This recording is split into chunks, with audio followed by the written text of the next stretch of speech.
All right, ladies and gentlemen, welcome to another episode of the Bottom Line Podcast, where we say what we mean and we mean what we say, because at the core of everything that is, was, and forever will be, there will always be the bottom line. Today's guest, Mr. Matt Rivera, CEO, owner of the Inspection Boys, parallel entrepreneur out in Long Island, right? The Inspection Boys is an inspection company. We're out in central Suffolk, right? And so me and Matt, here's the deal. I reached out to Matt and I said, I see you all over social media because a lot of realtors were referencing your business. And what you focus on is inspections. And I think during the pandemic, real estate took a hit. It slowed down, right? The economy pretty much pushed the pause button on real estate, but you were still pretty active. You were still pretty busy.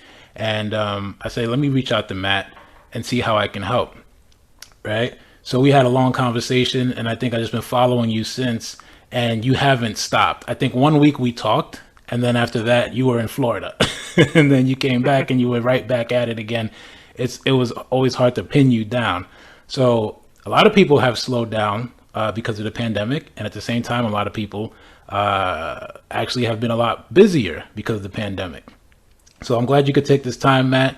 You've been doing a lot. What's new in your world? What's going on with you in the inspection world and just business generally? I mean, overall, yeah, the pandemic helped everything out. Business-wise, definitely sped up. You're right. I took a pre-pandemic. We took about a 3-week vacation in Florida when they shut everything down, and I was down there. I was assessing what was going to happen. Real estate was shut down. Nobody knew what was going to happen, and then I came back home. Maybe I had another week off, and then I just said, you know what, I can't do this. I'm going to go hard at everything, and I'm going to figure out a way. And I mean, from that point on, I mean, everything blew up. And since then, it's been nonstop. Thank God, thank everybody. I mean, it's been a journey, but everything's going great. Yeah, yeah. I mean, so let's talk about that, right? Because with the pandemic and all, it's like people had to pivot.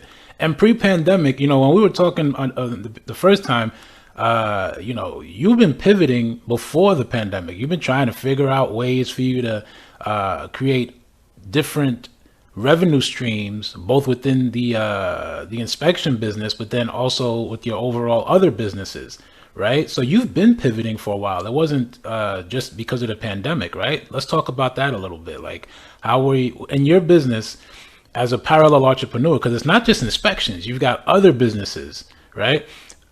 How do you know when's a good time for you to pivot and go in and change direction or pursue another avenue or revenue stream? I mean, yeah, I'm always pivoting. I'm definitely that guy that'll try anything. I'm that crazy friend.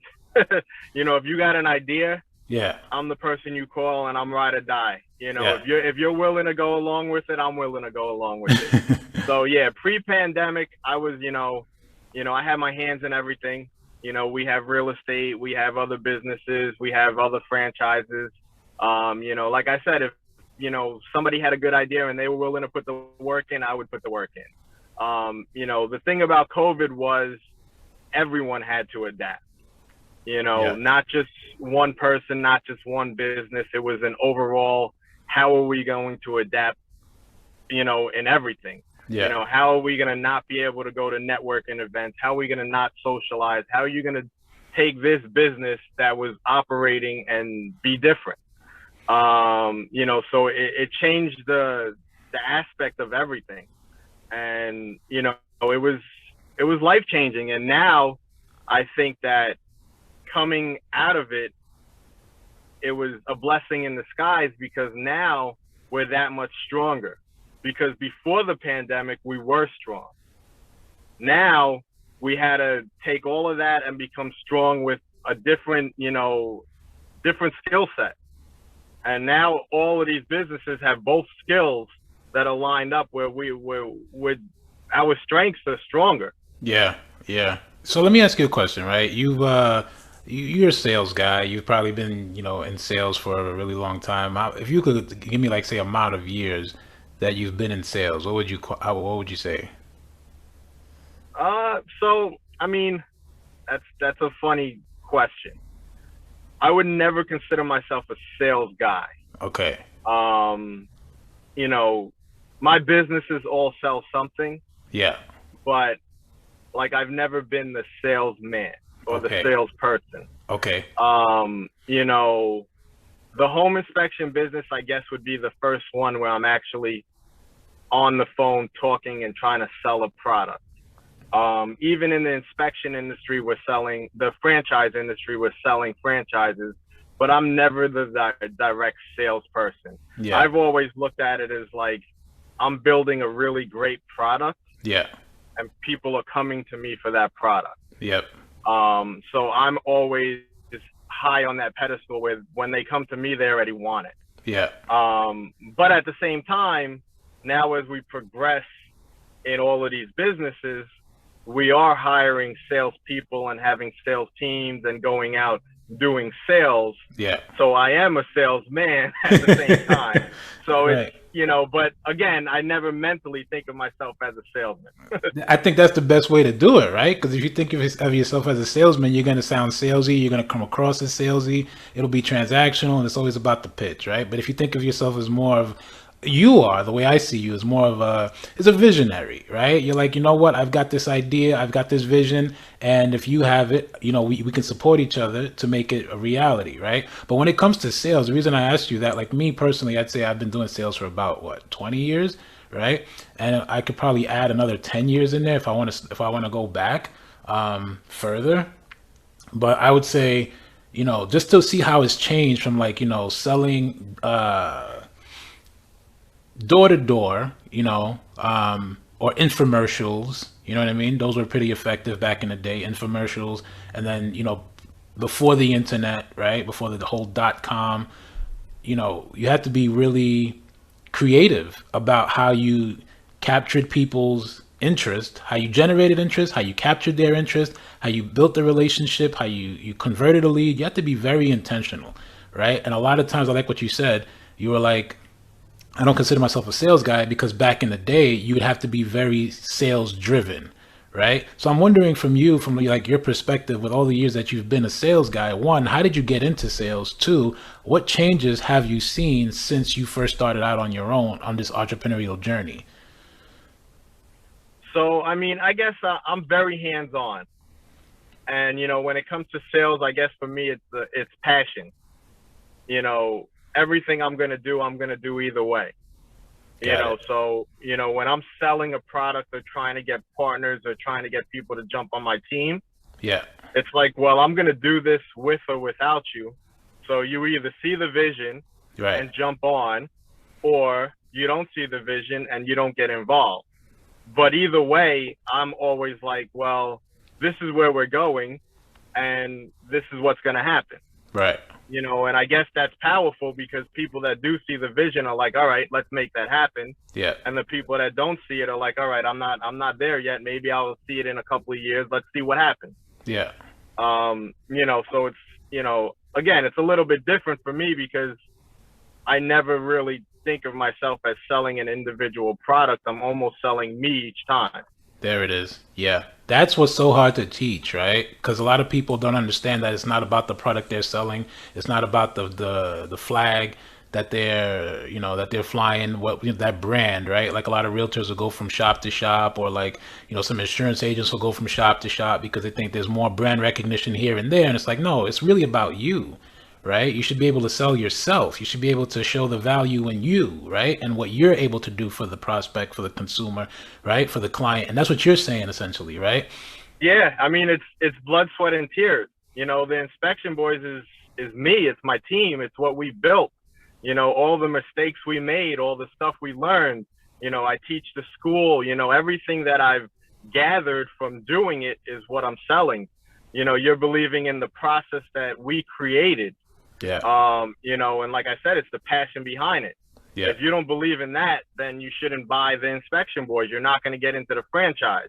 Yeah. That's, if you want something else, or if you want to get involved in a process that you want to change, then it's not the right thing for you. Yeah. I love it. I love it. I love it.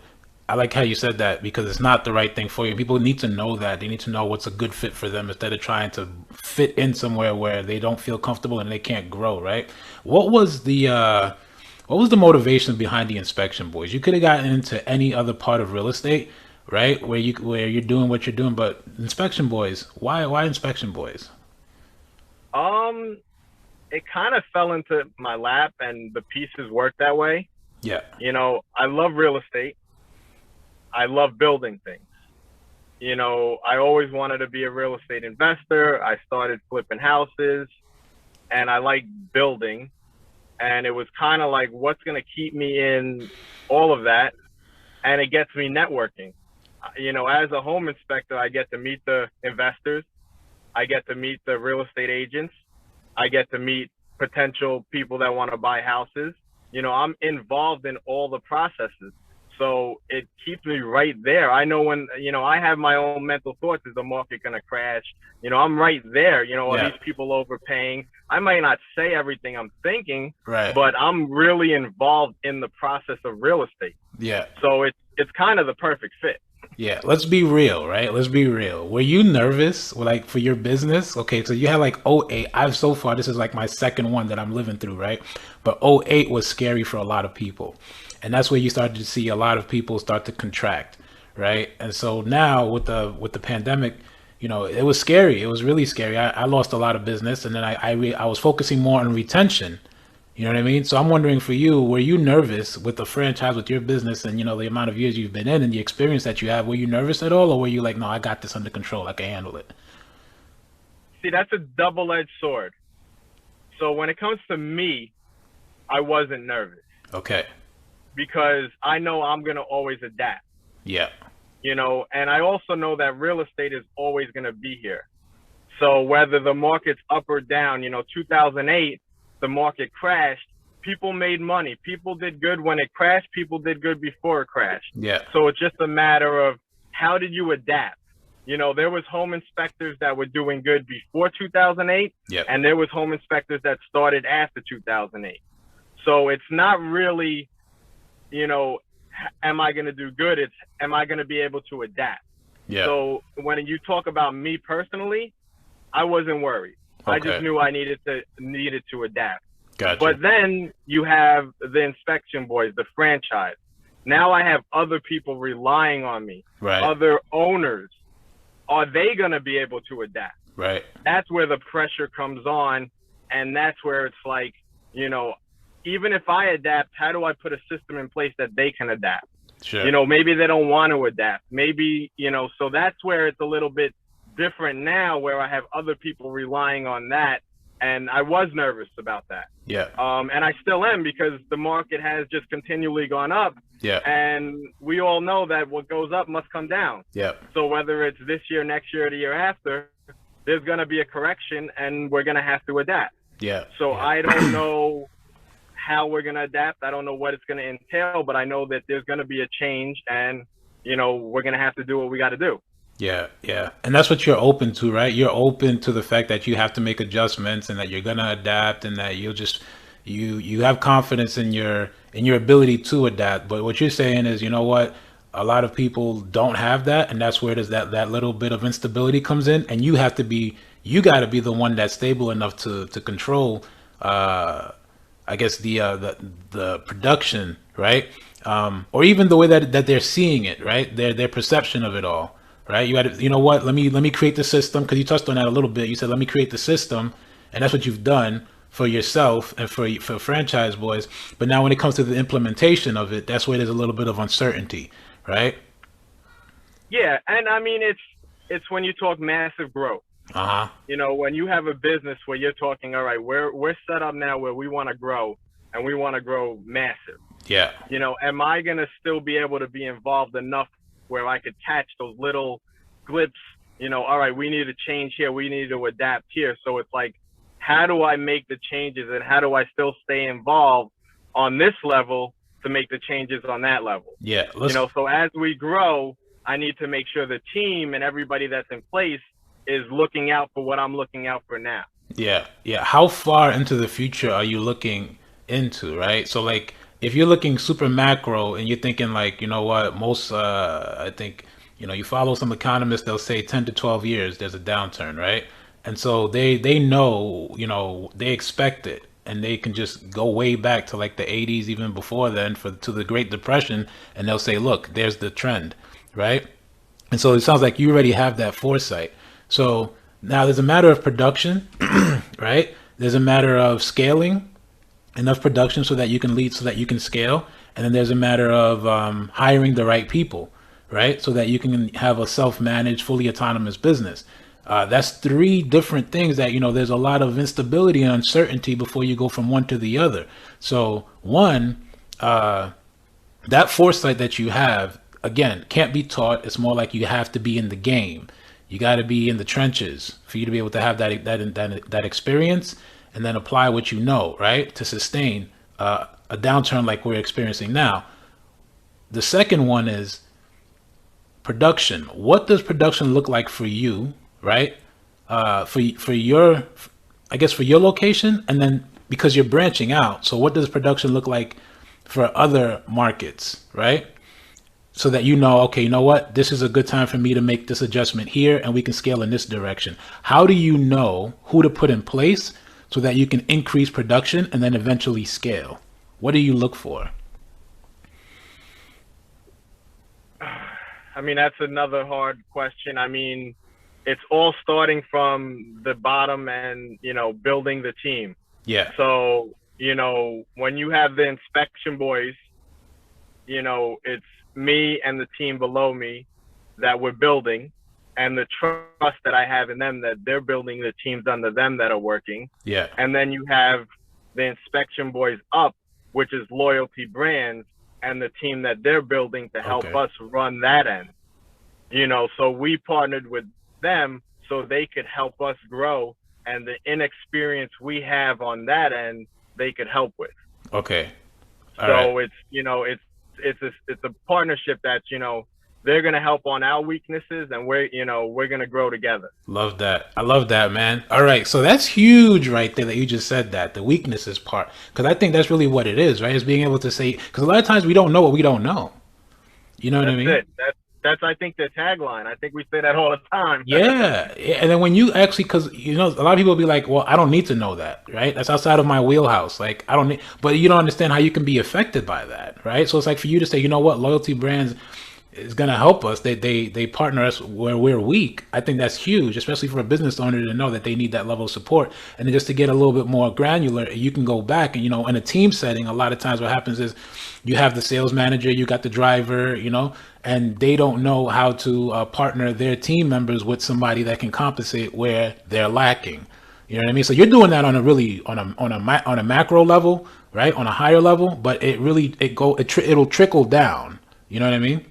And I think that's what a lot of business owners need to be able to sustain, especially like a downturn like this, like, going through the pandemic, So it's just like the way you're doing it is like your default is just adapt, adjust, right? It's going to work no matter what. Get on this train or don't get on this train, but it's still getting to that destination. That's, I guess, the best way to put it. It's a little cocky, but it's the way it is. Nah, I mean, I'll say it for you, but that's what I'm hearing. You know what I mean? That's exactly what I'm hearing. I mean, I don't want to, it sounded different coming from your mouth, but yeah, get on or get off. We going there. Yeah, it's happening. It's happening. Let's talk a little bit about that relationship, right? Loyalty Brands, Inspection Boys. Let's talk about synergy a little bit, right? How did you know, or where did you see the synergy, and you wanted to say, you know what, I want to expand on this. I want to do business together. I mean, I'm a moral person, everything I do is based off of ethics and how I feel inside. When I meet somebody, it's, did I like them or did I not like them? Do I have a good feeling or do I have a bad feeling?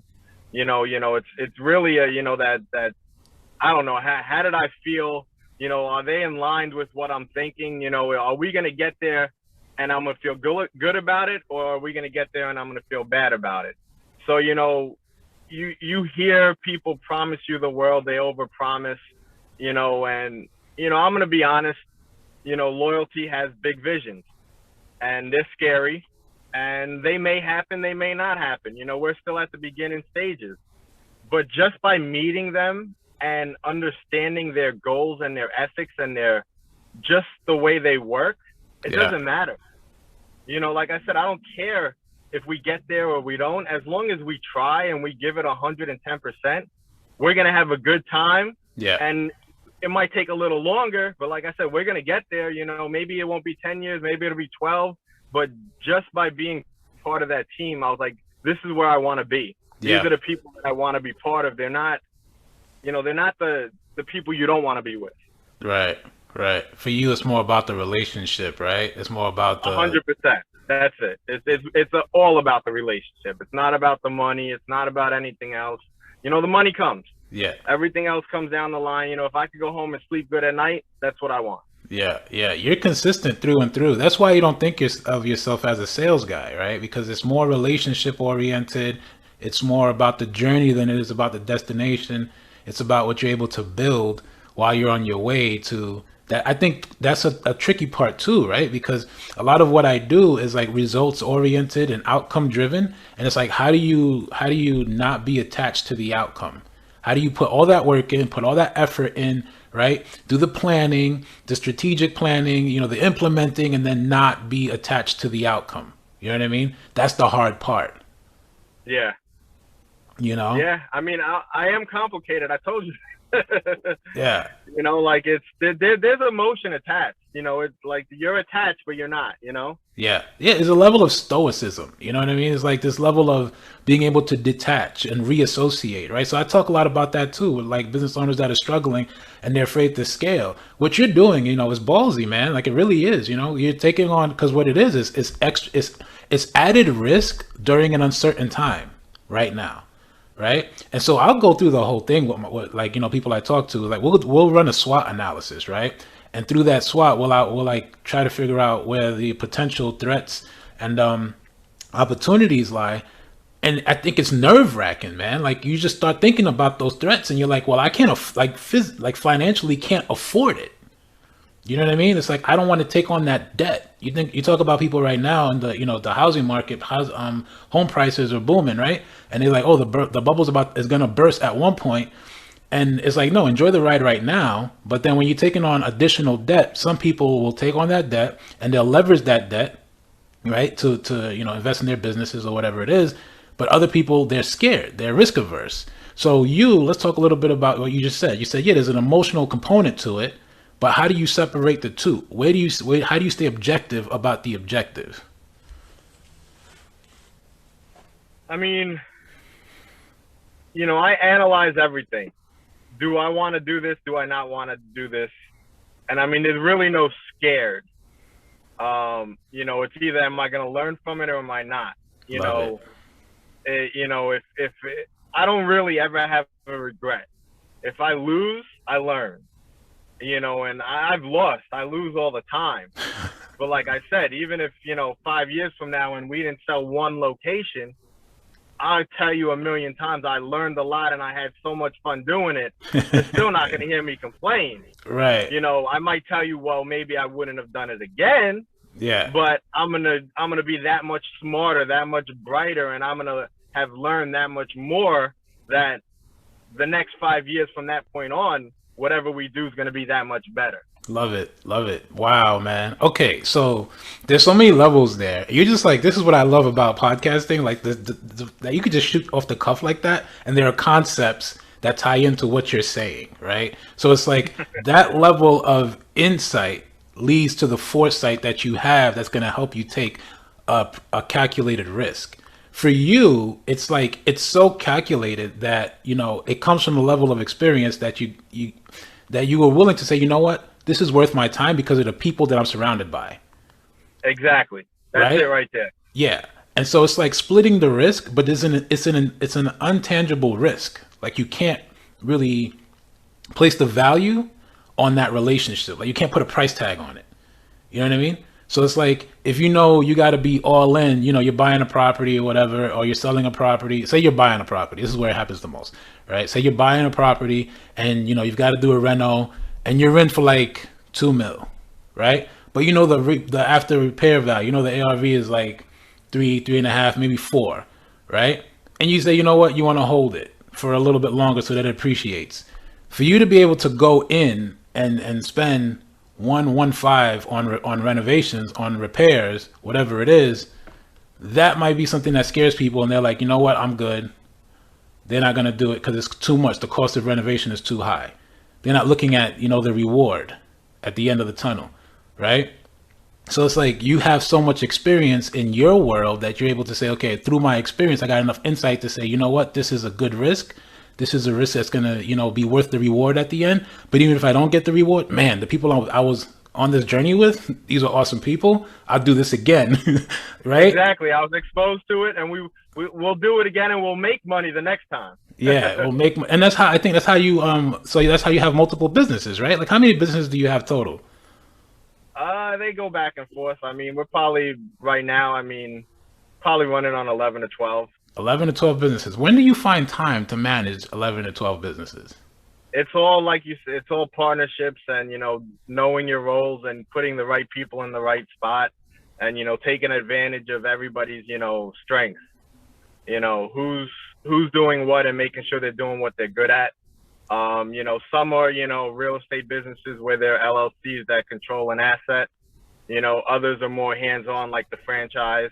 And then others are, mailbox money that, we just don't do much at all. Yeah. But they're all different in different aspects. But, yeah. I'm the type of person that as I have more time, I fill it up with more stuff. Right. Okay. So no downtime. Like your downtime is just in doing what you do, what you love to do, right? My downtime is researching how we're going to fill it up with more stuff. Nice. Nice. So you recently were on a trip to Florida, right? I think. And it was like a two-purpose trip. It's kind of like it was a training event and you were also like on vacation with your family, right? No, I was on a convention. It was Virginia. Oh, it was Virginia. Okay. I went the weekend before. I went with my family to Pennsylvania. It was a weekend with my family, and then we went to Virginia for the training event.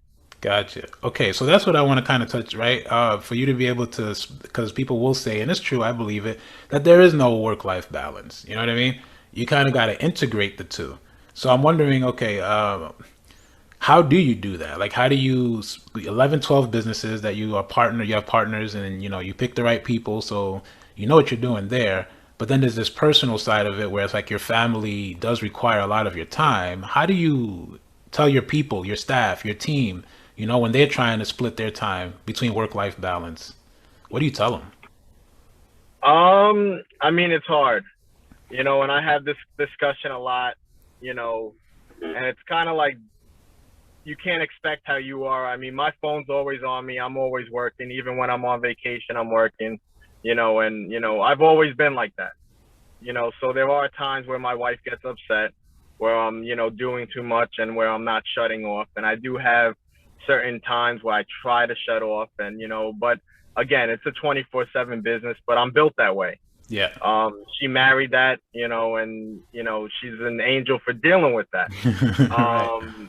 But at the same time, when you're talking about your team and expecting it from them, it's hard because I do expect it. And sometimes I have to look at the other angle and be like, well, everybody's not built the same and everybody has they were brought up differently and they do different things. So I do have to say, okay, you know what? They're not going to be as hard, or they're not going to work 24/7, or when they do go home at 5 o'clock, they do shut their phone off. So you do have to find that balance. And as time goes on, as my kids grow up, I do want to have more balance. And, like I said, it's hard. I wouldn't say I'm an expert on that yet. Yeah. So one of the things that I found, right, because I'm in the same boat, I think we're wired the same that way. I feel like I have FOMO, you know what I mean? Fear of missing out. So it's like if I'm not on the phone, if I'm not, constantly, not constantly, but like if I say I'm going to reply to your email, if I tell you I'm going to have something for you at a certain time, I make sure that I deliver. You know what I mean? And so I like to hold myself accountable, and I also like to be held accountable by my people. Right. So I think what's tricky is, this is a question I want to ask you, right? When I take a break, I usually feel like if I take a break for too long, so like, let's just say 3 weeks is my max, you know what I mean? If I could take 3 weeks out of, just shut off, disconnect, I feel like I'm going to die. right? Like I'm missing out on something, you know what I mean? Or I could be making money, or I could be providing a better life for my children, or something like that. My question to you is: do you think that when you come back from a break, do you feel like you're more productive, or do you feel like you missed out on potential on opportunities? I mean, I don't know if I ever really took a break like that. I'm always looking at the emails, staying involved. There's always some part that I'm still connected. But yeah, when I do come back from a vacation or not being involved, I'm definitely re-energized. In the next couple of weeks, I'm definitely, knocking out everything I had in my head that we got to get knocked out. So it Yeah, does help. yeah. Do you see that for your team? Do you see like if people take time off, at maybe your most productive location, right? Do you see that they're more productive, or do you see that the production dwindles a little bit? It's some are, some aren't. Like I said, some are just built to work and some are built to not work. Everybody's different. Yeah. So the reason I ask is because now you hear like wages, people, $15 an hour mindset, right? People are looking for better benefits at these jobs if they want to do long term, right? They want to be able to have paid time off. And then I think the driver is if you can give people paid time off and such, then they'll come back better, right? So there's this divide where it's like now come September, unemployment is going to expire, and labor force, there's a shortage of people in the labor force. It's kind of like the people that need work are a little bit more demanding now, and these are the things that they're looking for to find a good place, to call home, right? And even licensed people, like in the performance-based industry, they want to know that they have some way. And you can look all over social, right? One week somebody's in Florida, next week they're like, traveling. And it's like, well, if you're not staying put, how are you saving money so that you can live your dream and you're constantly traveling? No, but I need the time. I need to get away. It's stressful. So it's like there's that balance. How do you know what I mean? How do you accommodate people? How do you show people, that they need to be able to be consistent? Um, I don't have an answer to that. It's hard. Like right now, we're trying to figure that out too. Yeah. Like, I can't. We're having a hard time hiring people. We're having a hard time finding inspectors, and we're hiring people that are having that. They hire, then they want to take off, and then they want to go away. Yeah. And maybe it's because they compare and they think that because people on social traveling and they don't understand what they're doing or whatever it is. And I mean, I really don't have an answer to that. Yeah.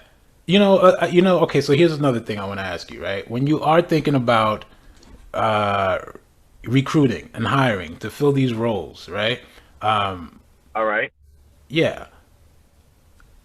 Guys like us, right? I'm a sacrifice guy. You know what I mean? I'm like, I'm going to sacrifice for like the next 2 years, 3 years, right? I'll spend time with my family. We'll do local things. We'll go to the parks. We'll go to some, local events. But as far as like international, overseas, I mean, that's expensive. I'm going to sacrifice right now, right? We'll do that in 3 years. We'll do that in 4 years. Because right now I'm trying to build my empire. So I think when you're in the in the performance-based industry, that's the mindset you got to have. You already have that mindset, right? When you're recruiting, do you see people already have that mindset, or you've been in the game for like years, right? So it's like, do you see that mindset is already there, or is it something that has to be taught? I think it has to be taught. I think a lot of people are in the let's just coast. Either they want it now or they're spoiled. Yeah, I don't. It definitely has to be. It has to be acquired at some point. Like it's not just there. yeah, yeah. How much to buy in to Franchise Boys? So the inspection boys to buy in is 40,000. 40,000. Inspection Boys, Yep. 40,000. Okay. And then what kind of support, right? So like somebody's thinking long term. They're thinking, growth. They want to be a franchise owner, right? They want to come in. They want to buy in, right? What does it look like for them? Like how do you qualify for that? So you qualify with the inspection boys. I mean, first off, as they're talking to us, we're interviewing them. We need to make sure their mindset and their structure is the same as what we want them to be. So we're interviewing them just like they're interviewing us. They have our full support for the length of the contract. So it's a 10-year contract, and then they can renew after 10 years. So we're going to help them set up their business, set up their marketing, tell them how to market, set up their online stuff, basically tell them exactly how to run their business. When you buy a franchise, you're buying a system. You're buying into the system. You listen and follow the system, you're successful. If you're going to buy the system and try to change the system, you're not going to be successful. Right. So, we're going to help and support them with the system. Right. So there's a proven system, processes, right? They get the support for 10 years, right? As far as recruiting now, like what does that look like for them? Is it by location? Well, everybody's different and everybody has different plans. Our model is set up where it could work either way. You could be the man in the van where you're not going to recruit, where you're going to go out, market yourself, get your own work, and basically do your own jobs.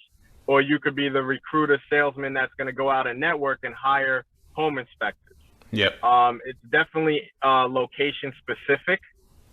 So, each location is going to have different goals and visions. We'll help you and tell you how we recruit, how we get guys, and, basically come up with a plan on everybody individually. Yep. Okay. Yeah, that sounds good. And then you're branching out too, right? I think you mentioned Florida. You guys are expanding out to Florida. Is that right? Yeah, we plan on opening up a first Florida location in August, end of July, August, and then taking over Florida soon after that. Taking over Florida soon after that. That's you start with one and go from there. Yeah, I love it. So where's the first location? What part? Is that a secret? Dade County by Miami. Oh, okay. Nice. All right. So yeah, you should get a lot of activity out there, right?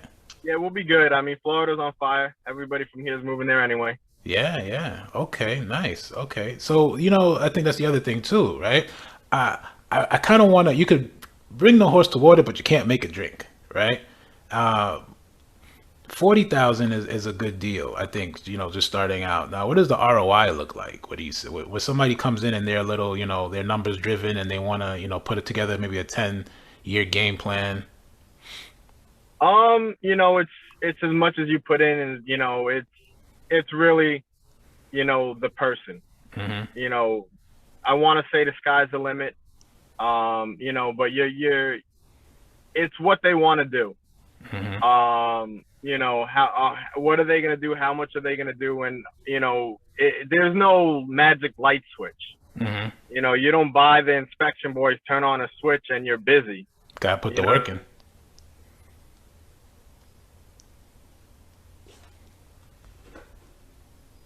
Hold up. Sorry about that. The phone rang. Yeah, so you don't do that. You basically, what was I saying? You got to go market. You got to go network. You got to do social media. There's stuff you got to do. We're going to help you. We're going to do a lot of it for you. Yeah. And we're going to put all in place. But if you do what you're supposed to do and work the system, yeah, you're going to do. If you don't, it's not going to work as good. Yeah. So I love this, man. I think it's great. I think a lot of people are trying to look for something that's more sustainable, right? And I think that you're able to offer them that, as a franchise owner. They just have to be able to put the work in. I love the fact that you didn't put a number on the ROI. I think that should be definitely based on the individual's performance. And I think the hardest part is that mindset part that you touched on. And that we touched on, you know what I mean? Is like, you got to kind of teach that mindset. Unfortunately, a lot of people are not wired that way to sacrifice for the first 5 years, to build the business. But, the most successful, business owners out there, from behemoths down to midsize, they've sacrificed and they continue to sacrifice. You know what I mean? So I think you got to be able to put that work in, right? Exactly. You got to want it. You gotta want it. Yeah. Are you excited about Florida, man? Are you excited about Miami? And like, how far you guys have come since inception? So you were talking a little bit about, your level of excitement, right? I think when I'm doing team coaching, a lot of times I like to find out what people are most excited about. So, you've been on this journey for a while, man. What have you been the most excited about, especially, since this pandemic and all?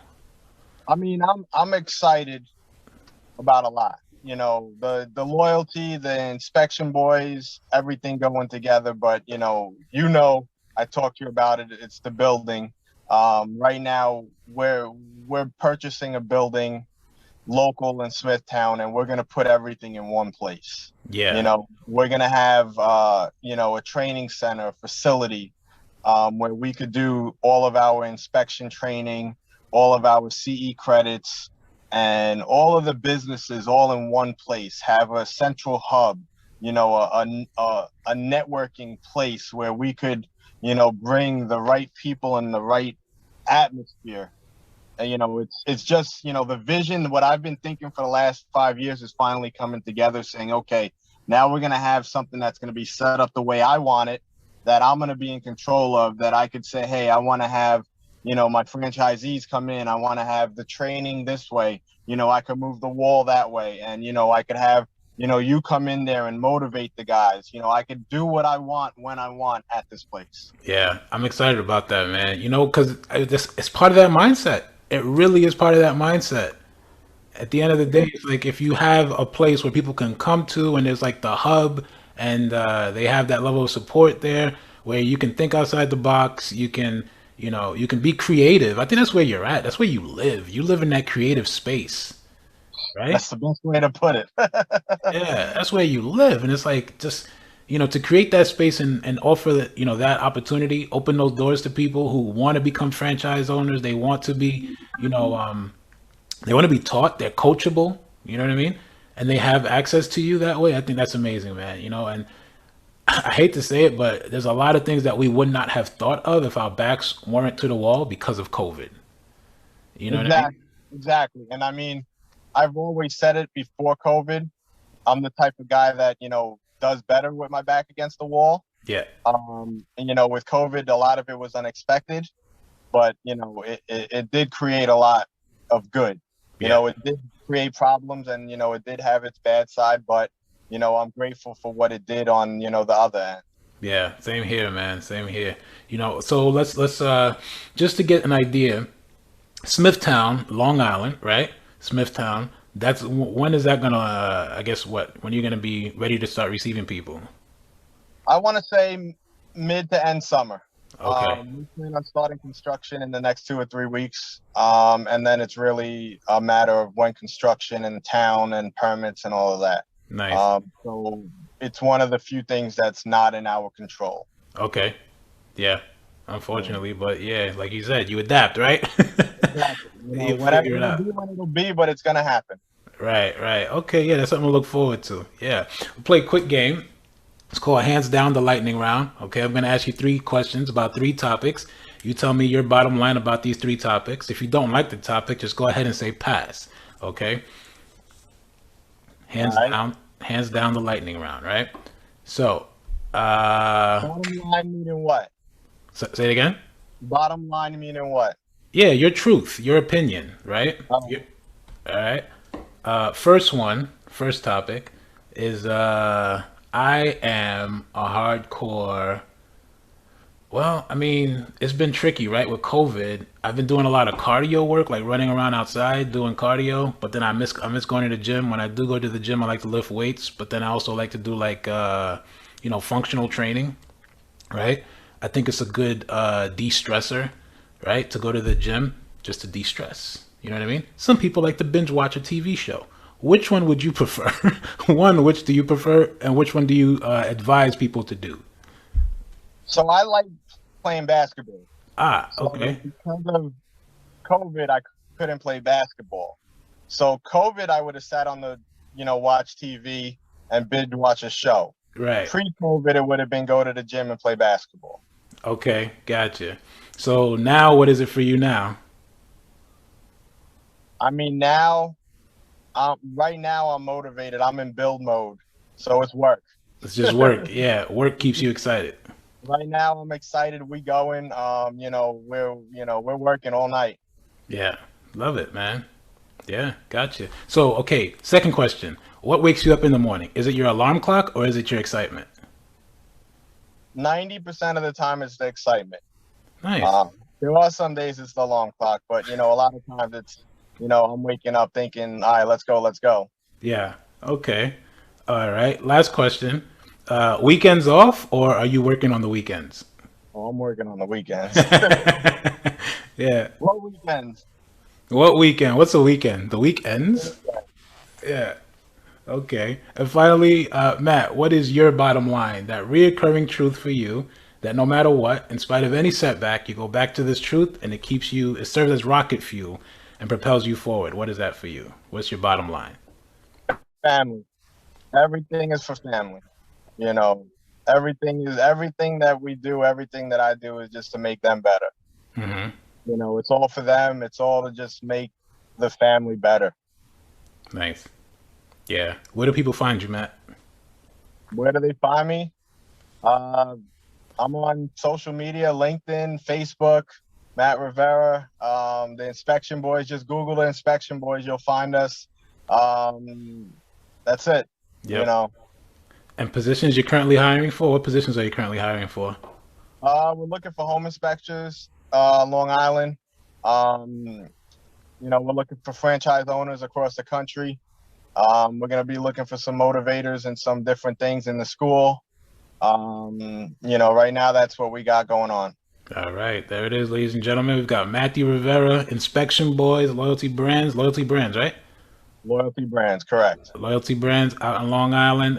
If you don't understand at the scale at which Matt is living in, it's okay. But if you do, you want to get on this train, right? You want to get in contact with Matt. Matt is not a transactional guy. He's a man to man, person to person, human being, just loves relationships. I mean, every time I talk to you, I feel a little bit more motivated, and you're always doing something different from when we last spoke. That's one thing that's definitely consistent with you, Matt. Thanks for taking the time, right? Follow Matt here on LinkedIn, Instagram, Facebook. He's hiring, and more to come, right? Thank you. Thank you. Definitely. This was the bottom line, ladies and gentlemen, where we say what we mean and we mean what we say. Because at the core of everything that is, was, and forever will be, there will always be the bottom line.